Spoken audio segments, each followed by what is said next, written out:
In this lesson, I'm going to show you my favorite ways of transforming double strokes from simple exercises into something that you can use creatively and musically behind the kit. A double stroke is when you play two strokes with one hand, and it's important to understand that a single movement achieves a double stroke. Playing two single strokes in a row isn't a double stroke. So first, let me show you my technique. Imagine pinching the drumstick between your index finger and your thumb, with your thumb facing up and the stick resting on the back of the knuckle that's closest to your fingertip. This is called the fulcrum, and it's where the stick tilts back and forth, and you'll find that you can control this quite well with just the thumb and the index finger. If you introduce your other three fingers, you can use those to propel the stick down towards the drum head, and then the rebound will bring it back up. To play a double stroke with this grip, I maintain the pressure on my thumb, so a single movement from my middle finger and ring finger, plus a little bit of pressure from my thumb, makes the stick hit twice on the drum head. I use French grip double strokes with my right hand, and a hybrid of American or German grip with my left. To play a double stroke with this technique, I hold the stick in the back of my hand with my middle finger and ring finger and pinky, and I flick my wrist down, and I open up my index finger a little to allow the stick to move, and I only really use my thumb to help balance the stick. There's not really any pressure applied by my thumb though. There's a double stroke technique that I learned to avoid a long time ago, and it looks quite similar to this hybrid technique that I use with my left hand, but it leads to a really wobbly and uncontrollable double stroke, especially at higher tempos. This is where the palm faces down and the stick pivots between the index finger and the thumb, and it's quite loose in the back of the hand, and your fingers might even open up to allow the stick to move more quickly. While this technique does technically achieve a double stroke, it's not very controlled, particularly at high tempos. I find the stick moves around all over the place, and I don't really have a lot of accuracy. For a lot of people though, this is the default technique that they first use when learning double strokes, but in my experience, like I just said, it doesn't lead to a high level of control, so I don't recommend it. For my playing style, I prefer French grip or the American-German hybrid, and to avoid the wobbly one. It's worth getting double strokes right, because when you're drumming, if you're not playing single strokes, you're playing double strokes. You can achieve really high levels of control and flow when you learn to effortlessly bounce double strokes as well. And this is because they ultimately become a part of more complex rudiments and combinations of rudiments, such as paradiddles or any of the stroke rolls. So let's upgrade your double strokes with some exercises and ideas. We'll go from a simple timing ladder to ensure that you have a solid foundation with double strokes. Then we'll work up through some grooves, flows, and odd-timed ideas so that you understand where double strokes can lead you. Exercise 1, double stroke timing ladder. This exercise is simple enough. The goal tempo is 120 BPM, or faster if you feel comfortable, and we'll play double strokes, right, right, left, left, or left, left, right, right, as 16th notes, 16th note triplets, back down to 16th notes, and then 8th note triplets.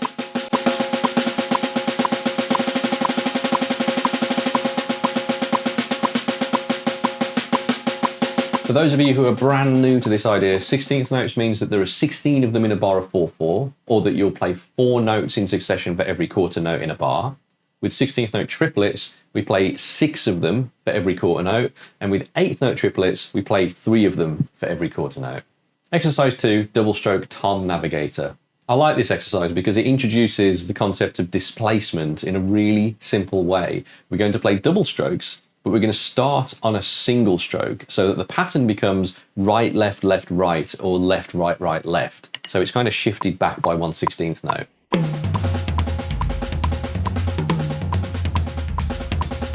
You might enjoy experimenting with accenting that single stroke as well, so that the second note in the double stroke with your dominant hand becomes an accent.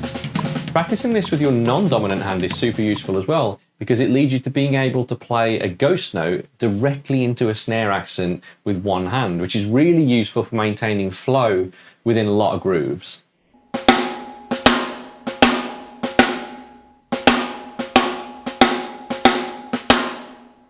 This exercise is designed to help you develop comfortable technique around the kit while playing double strokes, and also get used to how they feel rebounding off different toms. Because you'll certainly find that on a floor tom, it's a little more difficult than when you play a double stroke on your snare. Exercise 3, 8th note triplet dynamic doubles. This is similar to exercise 2. We're going to play eighth note triplets, so there's 3 hits for every quarter note. And I'm also going to introduce a snare drum accent into the exercise, which starts to turn it into a groove.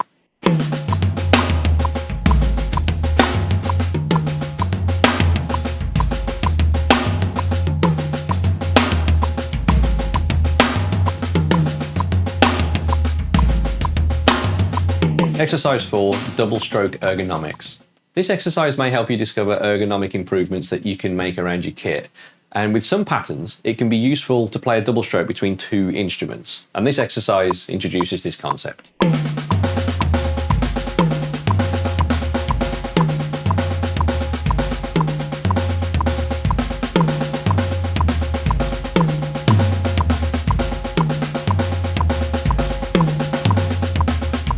Double stroke accent. This exercise looks super simple on paper, but it can be pretty challenging at first if you haven't done it before. We'll play double strokes leading with our non-dominant hand, so this is my left, and we'll accent the first note in the bar. When the bar loops, we're forced to play a ghost note directly into an accent, and this is the part of the exercise that's tricky. If you pay attention to my left hand, you'll see that I have to apply more pressure, and I drop my wrist a little bit to throw the stick into the drum head for the accent. It's quite a fast flick of the wrist, and it can take quite a while to master, but believe me, it's worth getting good with this.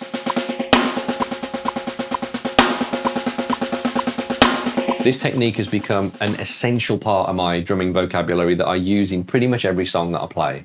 Exercise 6, double stroke fluency builder. This exercise is designed to get you moving around the kit with double strokes and build your stamina. We're playing 16th note triplets and moving from tom to snare after 6 of them, or after 1 quarter note. When I'm playing on the tom, I'm playing right, right, left, left, right, right. And when I'm on the snare, it's reversed, left, left, right, right, left, left.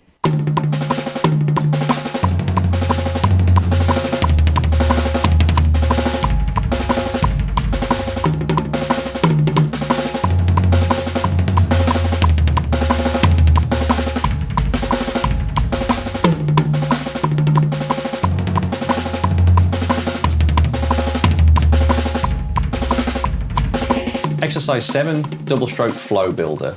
This exercise introduces an odd time concept. We're playing within a bar of 7/4. We start on the right hand with an accent, and then we move around the toms with a very specific pattern. This exercise almost has like a melody to it, and depending on how many toms you have on your kit, it's going to sound different. So I invite you to explore your own way of playing this exercise to make it feel unique to you.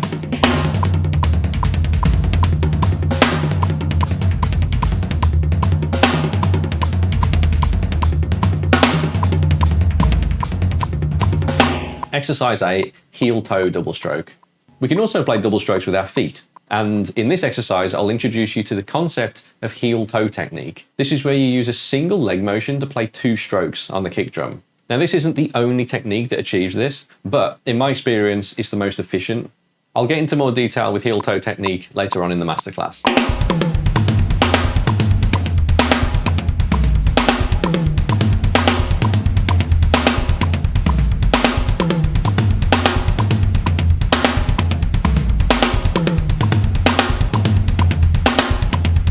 The pattern that I present to you in this exercise is super useful because it becomes a reliable pattern for drum fills.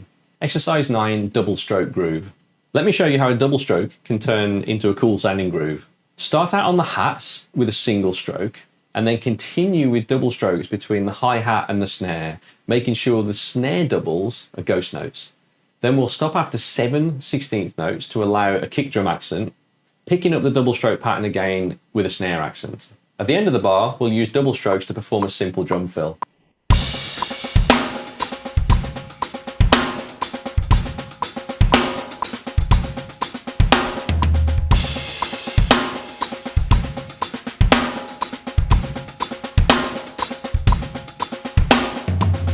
Exercise 10, odd time double stroke groove. In this groove, we'll play 8th note triplets within a 4/4 time signature between the ride cymbal and the snare.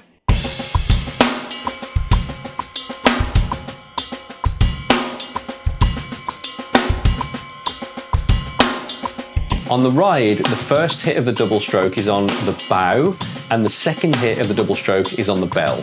Within the groove, I've created an odd-timed ostinato that follows the right hand, where we play the kick drum with every other right hand double stroke, and this may be a little bit challenging at first.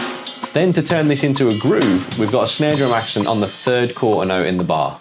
So you can see how versatile the double stroke is, and we've really only scratched the surface here. Double strokes team up with combinations of single strokes to become more and more complex and useful rudiments that you can use to your advantage when you're navigating the kit. And later on in the masterclass, I'll present you with the exact patterns that I find to be the most useful. In the next lesson, I'm going to show you my single pedal technique for singles and doubles, along with a series of exercises for you to try out.